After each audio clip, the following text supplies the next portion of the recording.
Welcome, love leaders. Welcome to the Dr. Shannon Love Leading Podcast and Dr. Shannon Live Show. I'm going to give all the notifications a minute to get up and running before we get started. Have some really exciting information and news to announce today. I want to make sure everybody is present and gets on board. Let's give this a minute.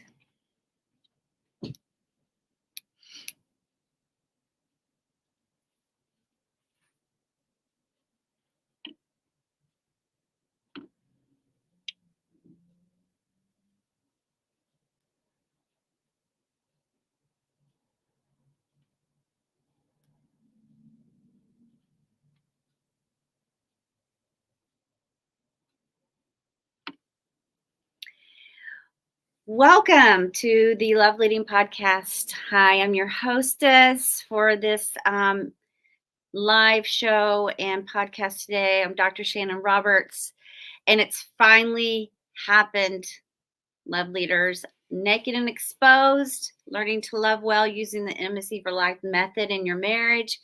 Book has dropped. I have the physical copy in my hand, and it is available. You can get it through Amazon in electronic Kindle form, or you can get it shipped to you. It is here. It is available. And you just have to follow my QR code up there in the corner, or you can go straight to Amazon and put it in your search and browser, Naked and Exposed, Learning to Love Well Using the Intimacy for Life method in your marriage. So a lot of people are saying, Shannon, what is your book about?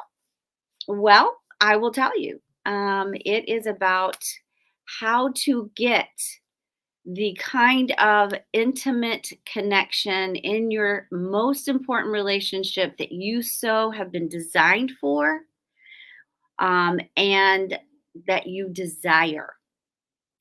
Designed for. Let's start there. What do you mean I was designed for an intimate, close connection to one person of primary importance in this life? Well, I'm going to give you the neuroscience cutting edge information on what the research says that is being proven about romantic attachment and how our brain operates within that realm. And when it's healthy and good and deep and connected, we are the best version of ourselves. But I'm also going to give you the biblical support of that, because we kind of already knew that through how God told us we are created. It's just so exciting to see how the research really is supporting what we've always kind of known to be true in the faith-based community about marriage and love. But so I'm just going to kind of tell you a little bit. Let me just run through the chapters. Oh my gosh, this is packed full with really great resources.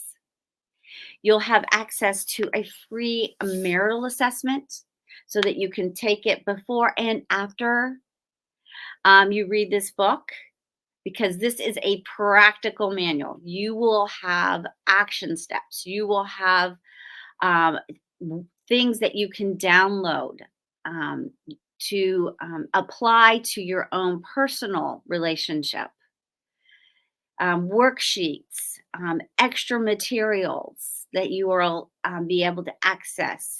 It is chocked full with all of these digital resources and training videos and additional information in addition to the marital assessment.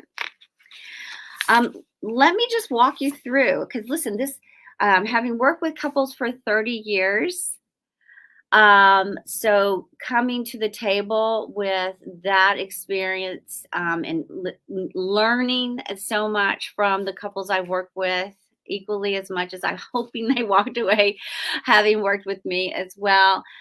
Going to do my PhD research in this romantic attachment science, in the intervention of how to remediate marriages that get to a place of disconnect. This is the culmination of this book. moving that dissertation research, moving those years of working in this realm, specializing and expertising on this. Is that a word? Becoming an expert. Okay, maybe that's a better word in this area. Developing the methods from the science and from the faith foundation to intervene in marriages. This is the culmination of my work. It is my honor, it is my excitement to give it to you guys, to get it in your hands, to begin spreading more information on how marriages can really thrive, not just survive, and gosh forbid, dissolving. So, chapter one, I am giving the background. Before we can talk about the solution, we have to go back and understand what's the problem. So, chapter one is, what is intimacy and why is it so elusive? If we're really built and designed for this, then what happens?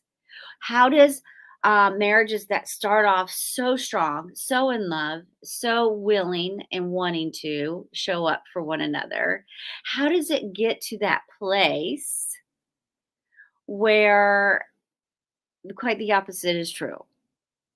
Where we don't want to show up for one another. We lose that in love feeling. We settle for mediocrity when we could have like the cherry on top. What happens? What is that path of erosion of that intimate bond? That's chapter one. Then we discuss the problem where we move from desire to obligation. What then becomes the shifting attitudes in the relationship? Where you've been in those, like, well, if she would, then I could, or if he would, then I will. They go first. And there's like this power standoff of obligation. What's the bare minimum of what I have to do in order to make my relationship work? What can I negotiate and contract out, which is so different than your willing vows at I'm willing to do anything and everything and go above and beyond to okay, I can agree to that. What happens with these shifting attitudes and we move from desire to obligation the way we show up in this relationship? That's chapter two. Chapter three, I really go into this and listen, I know it sounds weird, neuroscience when we're talking about relationship love and marriage. Yes, because our brains act in certain ways in these deeply emotionally desirous relationships differently than any other relationship on this planet. It opens up different parts of our limbic emotional brains, and we activate, self-protection of fight, flight, and freeze. And I go into a whole lot of that, and I promise it's in a way that we can all understand. All of my couples that walk through my program can tell them, all of those, like, oh, I know that's when my amygdala was when Amy came out, right? I mean, they have verbiage that they can understand and they can use with one another. So we go into the neuroscience of how brain biology affects your relationships. Chapter four is, well, then what do we need to do when we're activated? What happens? What is this fight, flight, or freeze thing? And how does it show up? And how does it operate in our fight cycle? So we go into proper protest systems, managing conflict, because it's the number one predictor of relationship dissatisfaction and intimacy erosion. So we have to understand it. It's that important. And what then in chapter five is the way that we're supposed to be perceiving protest. Because listen, relationships have fights. It's how we fight, though, that is the most important. And so receiving and perceiving a proper protest system in your relationship is chapter five, learning to receive another viewpoint. Because how we manage those conflicts can either deepen intimacy or erode it. So, chapter six, what does it mean to be each other's healing partners? What are the areas of vulnerabilities and sensitivities that we come to the relationship with? What is the responsibility of our partner in understanding and knowing, and maybe even going further, helping us to heal from those? How do we go into those situations where we perceive our partner as someone that we can move towards in those times of sensitivities rather than become offended by? So, what does it mean to be a healing partner in our marriage relationships? And how does that even deepen our calling and purpose in the way that we see how we show up in our role in that relationship? Chapter 7, what are healing conversations?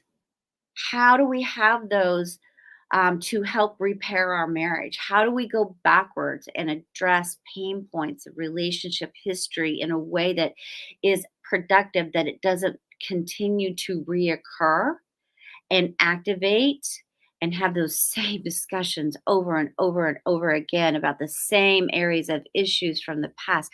How do we actually put those to rest and to bed in a way that is healthy and healing?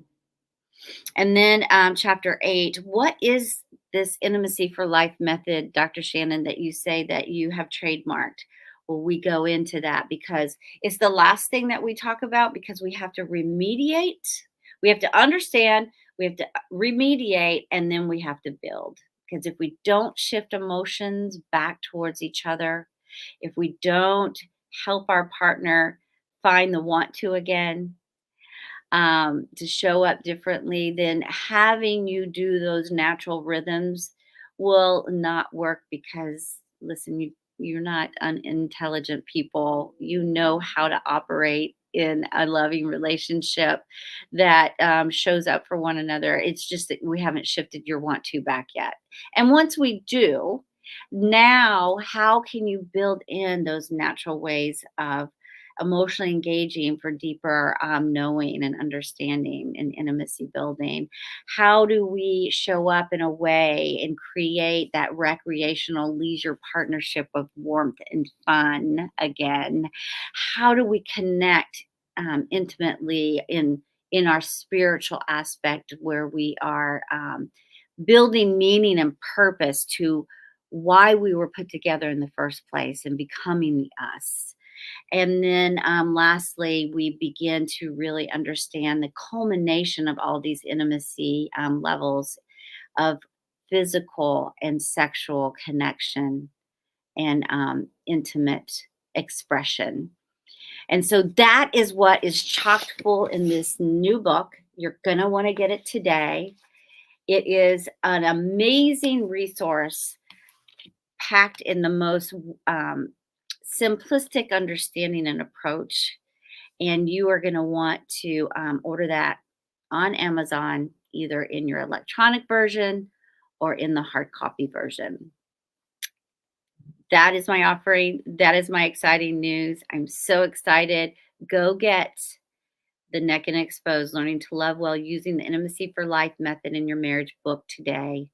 And if you're listening to this podcast or this live show, share it with one of your friends, or do me a favor, go and subscribe so you don't miss anything in the future, as we are going to be marching through this in a more intricate and distinct information building throughout the next few months. And if you get my book and you find value in it, do me a favor and write a review so that more information gets to more people and we get this information in their hands. Thank you for showing up. Thank you for listening. Thank you for being a part of my community. And we will see you next time.